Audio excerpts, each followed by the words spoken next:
Today, we're jumping into one of the most powerful ideas from Robert Greene's The 48 Laws of Power.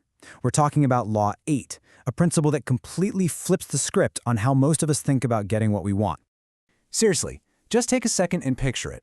What if, instead of you constantly having to chase after people or jobs or opportunities, what if they all came directly to you? That single shift, it's the foundation of a huge strategic advantage. It puts you in the driver's seat every single time.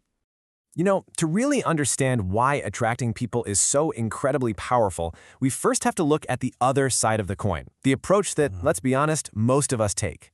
Let's break down the built-in weakness of being the chaser. I mean, we see this everywhere, right? People are constantly chasing a promotion, chasing likes on social media, chasing someone's approval. And that constant pursuit, it's not just exhausting. More importantly, it subtly signals that you're in the weaker position, that you're the one who needs something from them. When you look at it side by side like this, the difference is, well, it's night and day.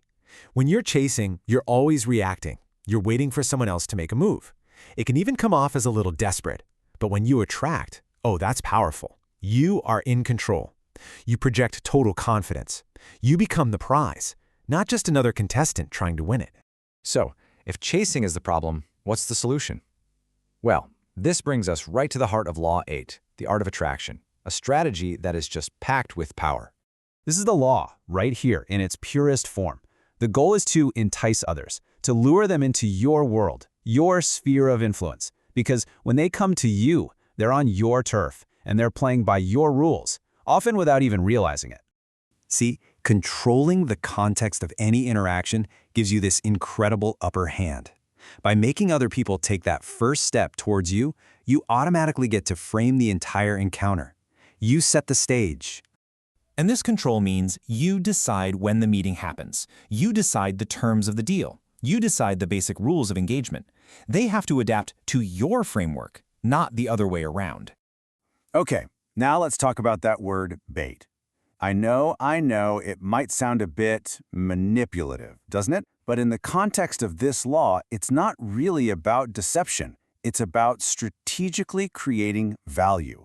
Let's break down what it really means. Think of bait as a compelling reason for someone to seek you out.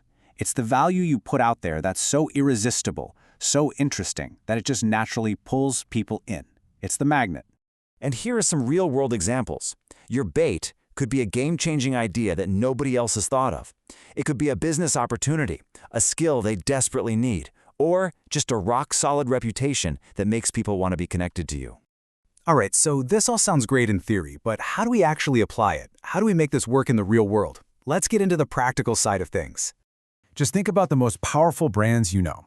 Apple doesn't run around begging you to buy an iPhone, do they? No. They've built something so desirable that people literally line up for blocks to get it. The same goes for influential people. Picasso didn't chase buyers. He made his art so legendary that the most powerful dealers in the world came knocking on his door. Opportunities find them because they've made themselves a destination. So here's your roadmap. It all starts with becoming undeniably good at something, building real, valuable skills. Then you use those skills to create value and opportunities for other people. This builds your reputation, which in turn positions you as someone people feel they need to know. It's a really powerful feedback loop. And that's really the engine at the core of Law 8. This isn't about tricks or gimmicks. It's about substance. The more value you possess and the more you create, the stronger your gravitational pull becomes. Success and opportunity will literally start to orbit you. Okay, we've covered a lot of ground. Let's boil all of this down to the most critical takeaways you need to remember. And let's be really clear about the strategy here. The most sustainable kind of power isn't built by setting traps. It's about creating value so compelling that you end up in win-win situations. Lasting influence, the kind that really matters, almost always benefits everyone involved. So remember these key things. Chasing always puts you at a disadvantage. Instead, focus on creating that undeniable value that lets you control the terms of engagement. Because as more and more people start to seek you out, your influence just naturally grows.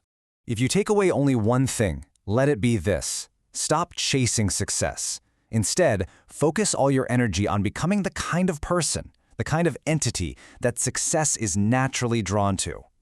And that leads to the final question, the one for you to really think about. What is that unique value, that special skill, or that brilliant idea that you can build, that you can cultivate, so that the world starts beating a path right to your door?